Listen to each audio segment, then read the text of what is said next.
What is up, everybody? This is Recap Rewind. I'm JLAG and I'm here with NBEA. And this episode we'll be reviewing and recapping episode 2 of American Crime Story, The Assassination of Gianni Versace, and it is called Manhunt. So, right at the top, It was good. what do you think? Kind of liked it more than the first episode. It was good. I kind of liked it more than the first episode. Okay. I feel like they were like diving right into it, into the investigation, into all these things that were missed or people attempted to like catch him almost. Right. Because it's like they were almost there. It's a bit of a back and forth, right? This episode is a lot of what's happening currently during the manhunt, and then it's a lot of history of like maybe even a few days or a few weeks. So what I want to know, and maybe you guys, our listeners can tweet us this at recap_rewind. I want to know how long was Andrew staying in South Beach until he killed him? Right. Like, was it a week or was it like a couple of months? I I don't know. How did did it feel? I mean, I know that he pops up. I don't know. I'm trying to like gauge like how long was he lurking like on South Beach for before like he shot him. Yeah. Because if it was a week, I'm like, okay, then he could get away with it. But like if he was there lurking for like 4 or 5 months, and nobody caught this guy, like that's pretty bad. I mean, I know that when he sells the coin, which happens like in the middle of the episode. Yeah. That's 7 days before, because remember she 7 days before he kills him. Yeah, because she says it in the first episode. She's like, I called, and that was 7 days before he was shot. So it must have been probably a week, maybe 2 weeks at the most. Oh yeah, I'm assuming. I don't know. Maybe. Okay, if you guys know, let us know. I guess we have to ask Ronnie, his roommate, like how long he was there in the hotel. Yeah. So anyway, right up. I'm like, who? We'll talk about it after. So let's talk right off the top. It talks about Johnny and he's sick. So one of the things that it covers off in this episode is Gianni Versace's like mysterious illness. Yeah. And he compares it to his sister, his oldest sister, dying in Italy. And he didn't even realize. And then he said something about like realizing that like when you're sick, you can get better. I don't know. It was confusing. So you asked me, did he have HIV? Yeah. And so I did a quick Google search, and the first and foremost, the first thing that popped up is the Versace family is a little frustrated with the way that Ryan Murphy's kind of taken it, because there was never like an official storyline of like him being actually sick. Okay. And they never really he was never sick in real life? Yeah. I mean, okay, so apparently there's reports, and because this is based on a book. Okay. This whole season is based on a book of the same title, and she mentions in it saying how during a certain period of time right before he died, he was looking gaunt and he was looking tired, and like he couldn't stand up on his own. So a lot of people had speculations as to what it could have been. Yeah. And then I did a little bit more investigation, and I read something about him possibly having inner ear cancer, which I wasn't aware of either. So I was like, number one, is that a thing? And number two, like, okay, so it wasn't HIV. It was something else. But I don't know. Like, I'm not even really sure. But anyway, it's in the storyline. He's like weak, but then he gets better, like by the middle of the episode or whatever. So, because I think it like keeps jumping, right? Yeah. So let's stay on Gianni since we're talking about him. This whole episode kind of focuses on his burial in like, I guess like real time, like during the manhunt. So he gets like fixed up, and then Donatella comes to see him, and then he gets like cremated. Yeah. And then on the other storyline, it's like him going through his illness and him creating a fashion show.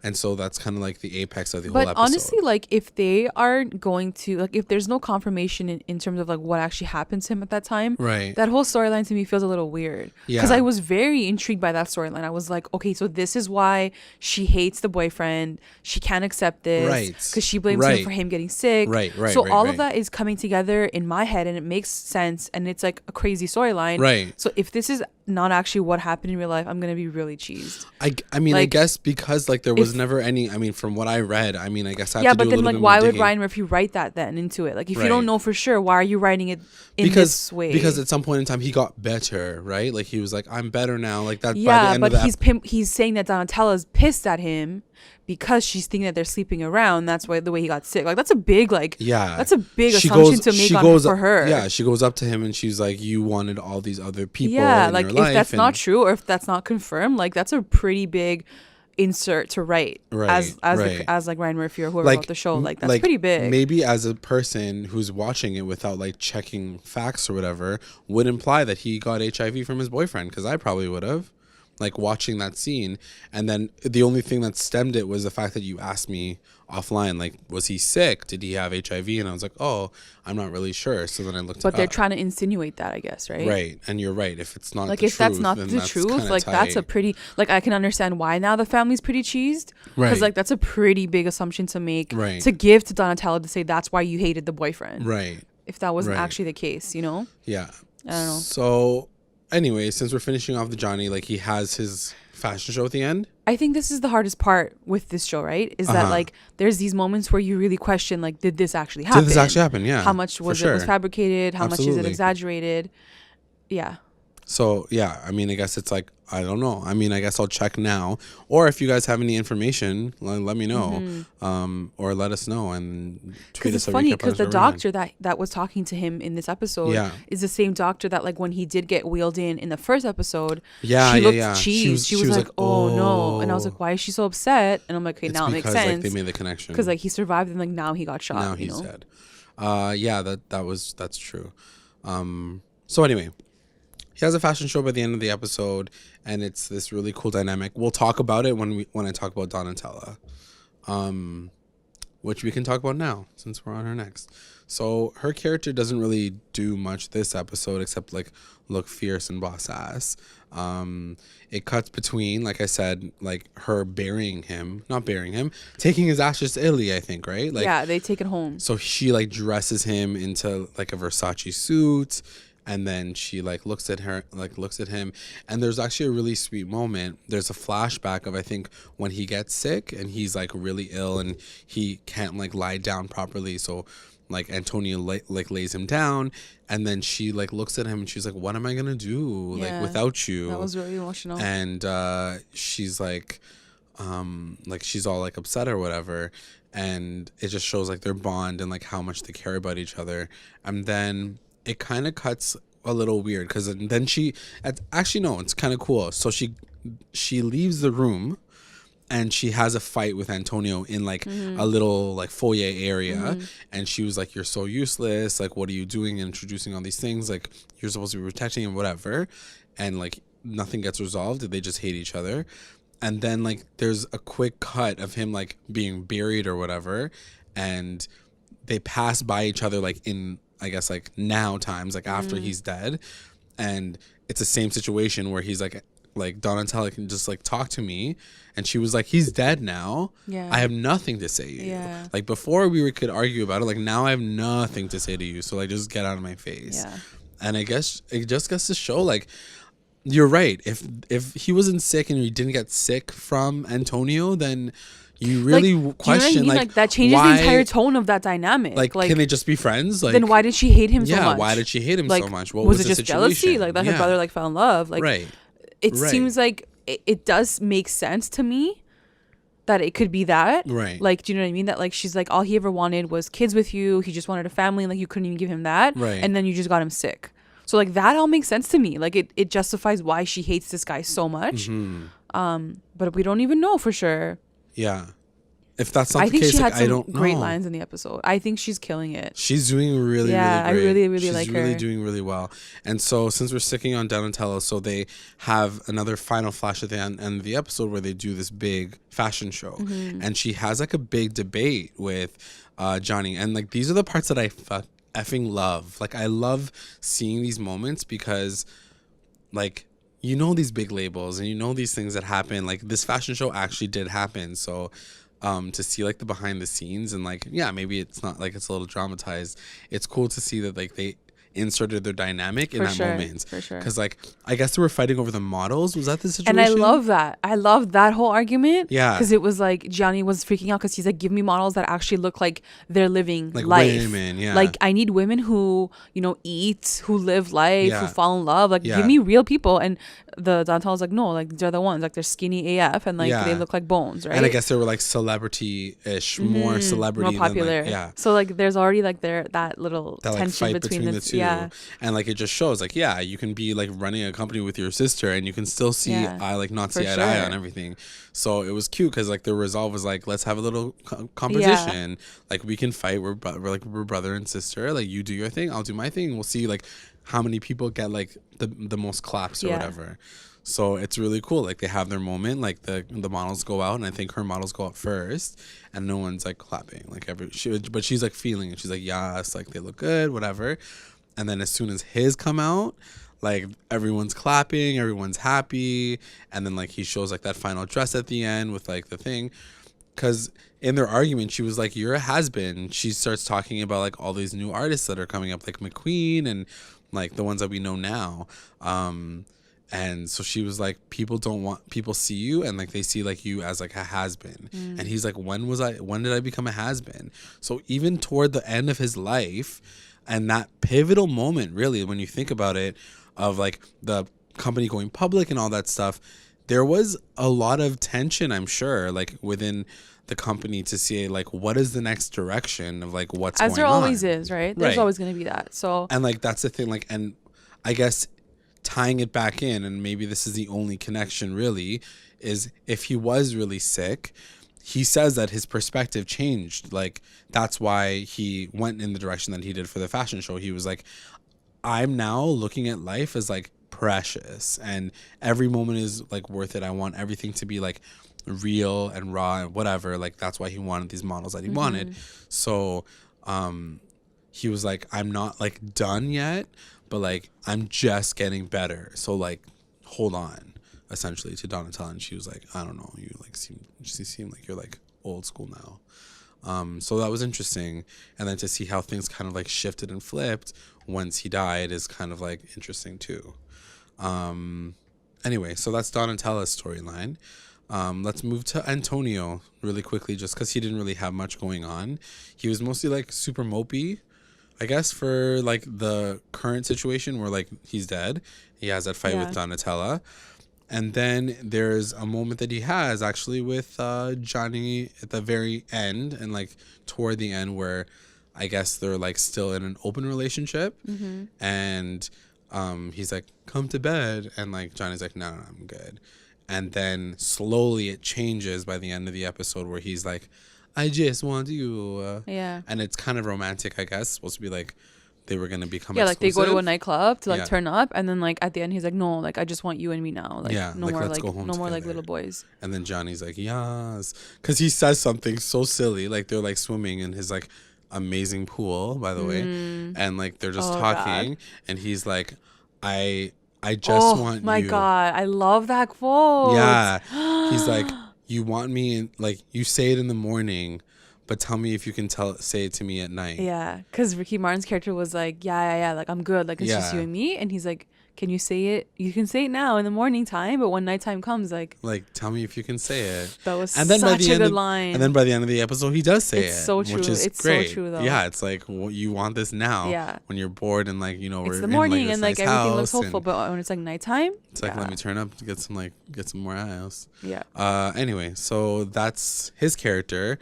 What do you think of like what's going on with him so far? He's kind of like outside of the storyline, no? Yeah, I mean like they really like she pushes him really outside of the family like business, right? Yeah. And like in the past, do you feel like they almost inserted this storyline just to like have Ricky Martin as a character? Here's my thing. Yeah, like here's my thing. Like if this side drama because before I said I'm down for the Versace drama, but if this drama is all speculation anyways and we don't really know what really happened, then like why am I watching this all? Like I don't even know if this was said. Like I don't even know if like who caused this drama or like maybe Gianni was one who wanted to like fuck around, like I don't know. Right. So it's like I'm watching it and I'm like really like struggling with like is this real though? Like right. Like, I don't know. Are you creating this storyline just because you want some drama? Because like all the Andrew Cannon stuff, like it's real. We know that stuff did happen, right? It's based on true events. Yeah. So that one is more like set in stone, and you're like, okay, cool. I'm learning all these things. Whereas the Versace side is like, okay, are you guys just like making it to like make it dramatic? Right.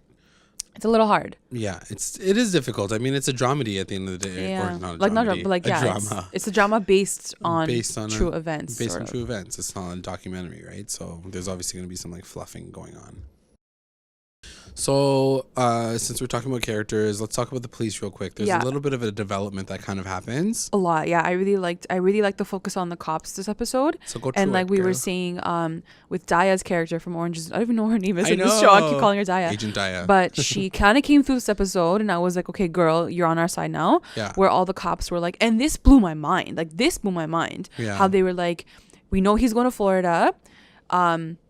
He's gonna go to like Fort Lauderdale, and Daya's character is like, okay, let's go to Miami, South Beach, like check out all those gay nightclubs. Like, he's probably gonna be lurking there. They're like, no, don't even go to South Beach. Just stay like in Florida area, like northern area. Like, don't go. She's like, why wouldn't you just go and like put posters everywhere? Just as an FYI. It's like, no, we don't have enough like resources. Like, we can't do everything. Like, they literally said they did not have enough flyers. Right now? They didn't have enough flyers. South Beach is like 10 minutes away. What's the problem? Freaking print flyers. Like, they're are you guys dumb? And like, he's wanted. I'm sure. And people so they might know. don't listen to her. They don't do it. But like on the side, she like goes and like puts up posters like in the office area at least to help so the cause a little bit. Yeah. But by the end of the episode, like all the posters were covering his poster. Right. She was like, "What the hell, man? Like, the work that I'm doing is getting erased anyways." Exactly. But I mean, it was just mind-blowing to me that these idiot FBI agents can sit there and say, screw the South Beach Miami nightclubs, let's just stay in Florida. Like, are you dumb? Even after he died, right? Like, come on, man, this FBI agent is useless. Like, why? I don't understand how dumb you can be. Here's the issue. I mean, he's not playing it right. The actor's not playing it right, or maybe this is not the character that he's supposed to be portraying. But like, I was hoping that he'd be this like, you sit down and you shut up because I know what I'm doing. But he wasn't really like that. He was just like dumb. Yeah, he's just like airheady, like dumb, like in the air. Yeah, just generally like, oh yeah, I don't know. Like I missed that. I'm out of flyers, so it's like, well, we didn't post them anywhere. And the craziest part too is like that pawn shop lady, like he wrote his full name on the thing. Yeah. I am blown away at how oblivious everyone was at like during this time. Like, I can't believe this guy like lurked this long. It honestly just goes to show, even if you feel like you're doing everything right as like a good citizen or whatever, or like trying to help the police out, it still won't work out because they don't care, or they are too busy, or God knows what. I don't know. Like, they don't have enough resources.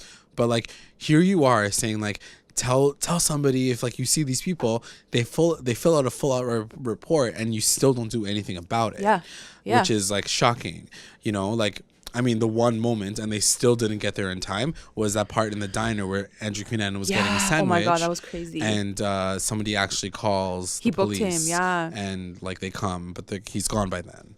So I guess it happened. I don't know. Like, I guess like honestly, sometimes things just fall through the cracks. I don't want to like totally hate on like. No, but it is though. It's holding everyone accountable. You guys are the FBI. Like, forget even like local police. Like, they were FBI, like America's like, you know, like unit. You gotta like, come how through. do you guys like let this happen? It's true. Like, you guys are getting paid a lot of money to do your job. Do it freaking right. Right. I have no like even the pawn shop lady could have like slacked. You know, like she didn't even slack. Like she reported it right away. Yeah. Like she was like, what the hell? I don't know. So.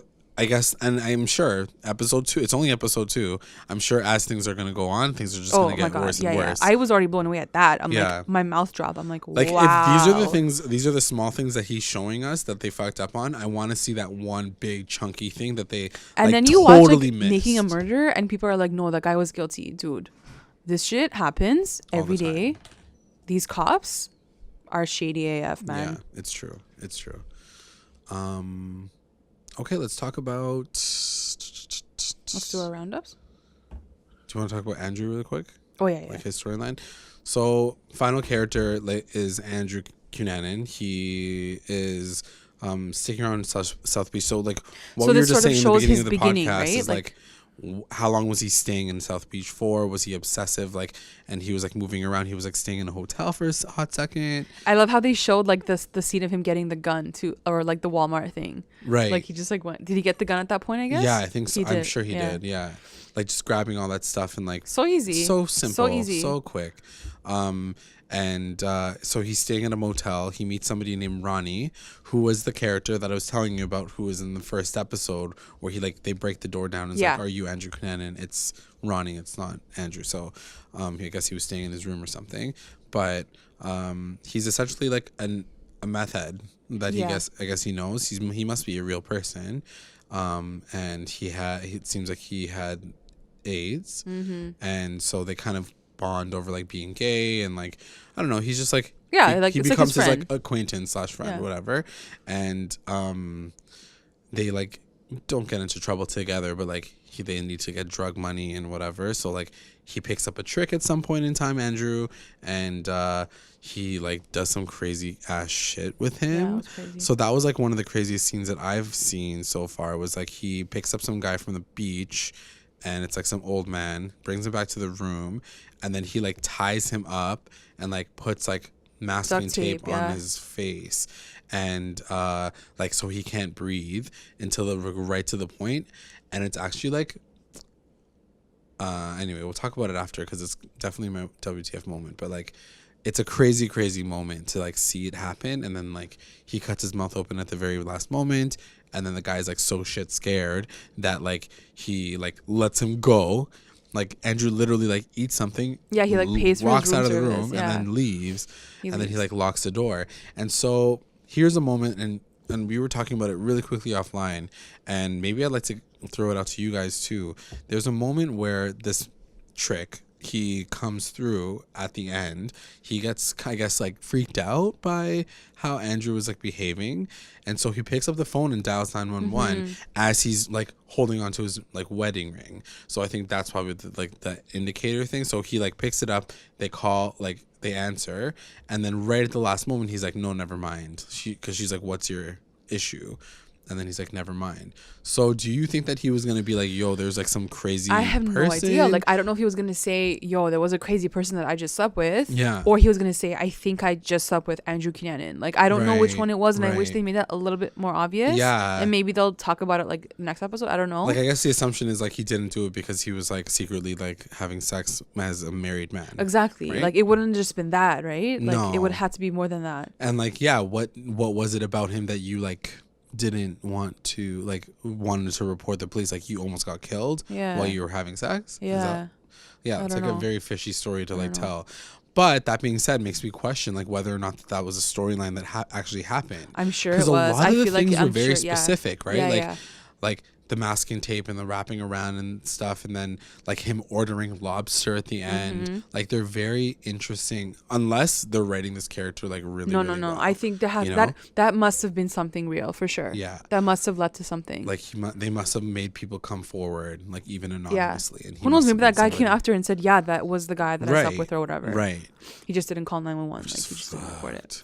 So anyway, so there's that character, like that's his character throughout the entire thing. And I think also it's just showing that this person, Andrew, was definitely like, he wasn't just holed up in his room, obsessing over Versace to go kill him. Like, he was fully active in his lifestyle on South Beach, hooking up with guys, ordering room service. People are seeing him, servants. Like, he wasn't hiding. Yeah. And that's, I think, the scariest part of it all, right? Like, he's just flaunting himself out there. Like, he's not even trying to hide. He was wanted. Like, they were like, he was legitimately, like, yeah. Anyway.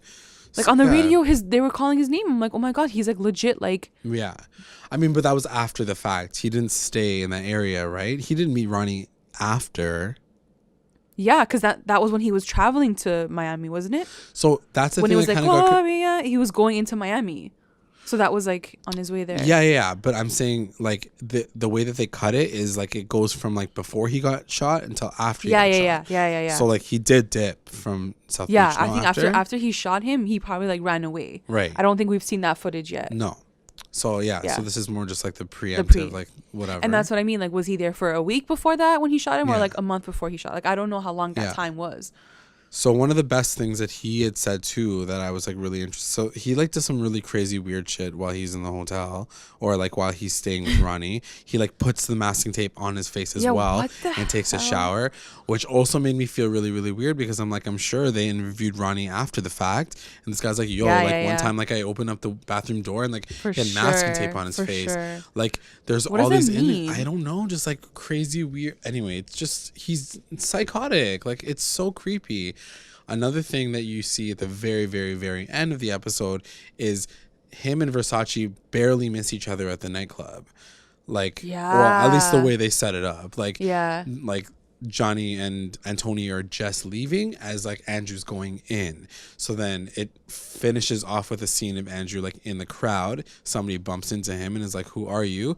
And he just goes off, and it's like one of the best. I love how like these people like are attracted to this guy. Yeah, he looks like a psychopath with his sweaty ass shirts and his ghetto ass school bag. Like he doesn't even look hot. I don't know, man. I think he was kind of cute. But like they don't make him like when he was wearing his suit and stuff. He looked good. Yeah. But when he was like, I don't know, like, man. sweating. Darren Criss is really hot. Ew. And if I didn't know that he was literally his serial socks are murderer, like pulled up to his knee. Like he just looks ugly. Like yeah, I don't know. I was like, hey, you're sexy. I was okay with it. I wouldn't mind it so much.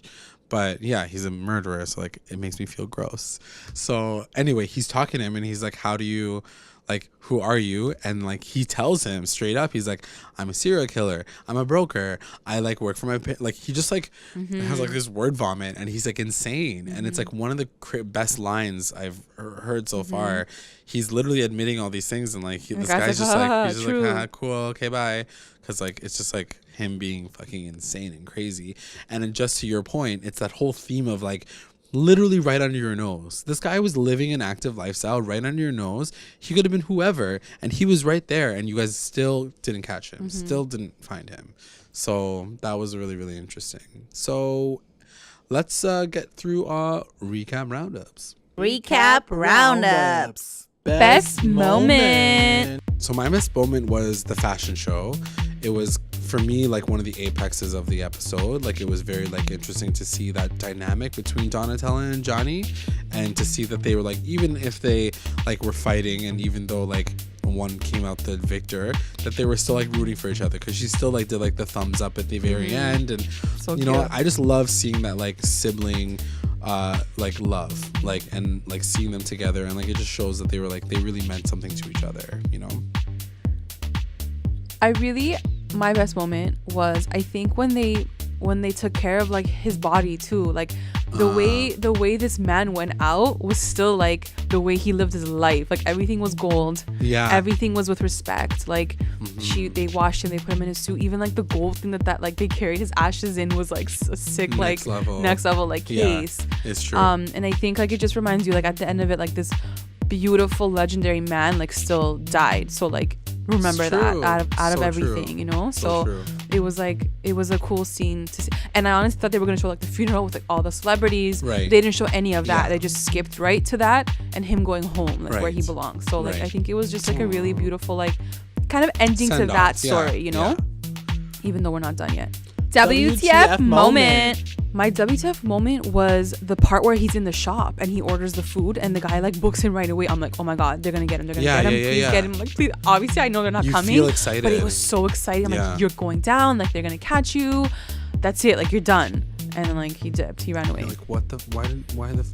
How did that happen so quickly? Yeah. My WTF moment goes to the hotel room when he picks up the trick. That was like the craziest moment ever. I was at the gym watching that scene. I'm like, guys, I swear I'm not watching like some crazy like porno. Like this is like just ACS. I'm like, don't look at my screen. Sexual.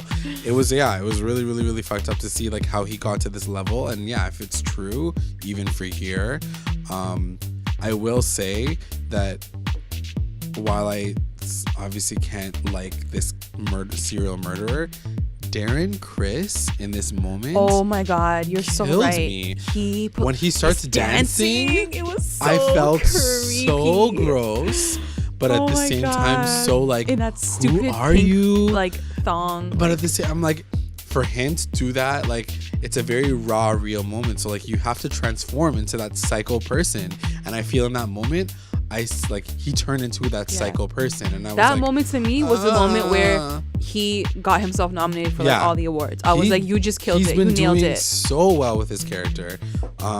So that moment for me was WTF, but also oh my god, this is so creepy and weird. MVP. I'm gonna go MVP. I'm gonna say police officer Daya, because I feel like she did come through. I hope that was true. I hope she actually did photocopy the things and try to do something at least. Let's see what else they have in store. Mine is Donatella, because I just feel like she is a boss ass, and she's I'm just excited to see her. I don't think that she did anything crazy or specific that I was like, Yas Queen, come through, but I just like seeing her on screen, and I like the way she's carrying herself, and the way that she had to deal with all this stuff this episode, with her burying her brother and stuff, or taking the ashes away. LVP. My LVP is Antonio. And just because according to that story, if it is what's true, then he's the one that done fucked everything up. I feel like and I don't want to blame just one person, but in how they set up that story, at least I was like, but why don't you just want Gianni Versace? He's Gianni Versace. He should have just gotten married. Dear. I would agree with you. But my LVP goes to Johnny. And for this episode, it was because, it's actually it has nothing really to do with him as the character this episode. I found that the writing of his character in this episode was really, really bad. I felt like he was saying, the first episode, I thought it was cool. He says all these things that are very intelligent and smart, and they make him sound very artistic and creative. This episode, there were moments, especially in the beginning, where he was saying things. I'm just say you're sick. You don't have to say there is a flower on the floor and I'm no, I don't need all that extra fluffy. But maybe he was like that, right? I don't know if he was necessarily. Maybe he was, yeah. But those moments annoyed me. Yeah. That doesn't necessarily make you an LVP, but I don't know. This episode was everyone was killing it. I don't know. So that's my LVP for that reason. It's hard. At the same time, you're saying that, but it's so hard to write for a character that was literally a legend, and you can't really pull from him, and he's supposed to be this almost angelic, crazy artistic figure. Right. It's so hard to write for a character like that. 100%. You want to respect his memory and stuff. So but I just felt like they did a little bit too much this episode, in the beginning especially. The best line. What's your best line? My best line, I think, is that line where we're talking about when they're in the pool and he's like, you can say this now in the morning, but can you say it at night? I was like, holy crap, that is such a good line. Epic. Yeah. Epic lines. Yeah. Mine also has to do with Gianni as well. So that's what I mean. They're giving him these epic ass lines, which is great. Whatever. It works sometimes. Where Donatella goes to him when he's sick in the very beginning, and she says, what is Versace without you? Who am I without you? And then he says, you will find out. And I'm it just made me really, really sad, because obviously it all comes to fruition through the murder, but it's just a very powerful moment. And that's the episode, guys. I hope you guys liked it. Don't forget to subscribe, share, and join the conversation at recap_rewind. We're also on iTunes, YouTube, Spreaker, and all the other ones. Just check us out and let us know what you guys think. Thanks for listening. Bye.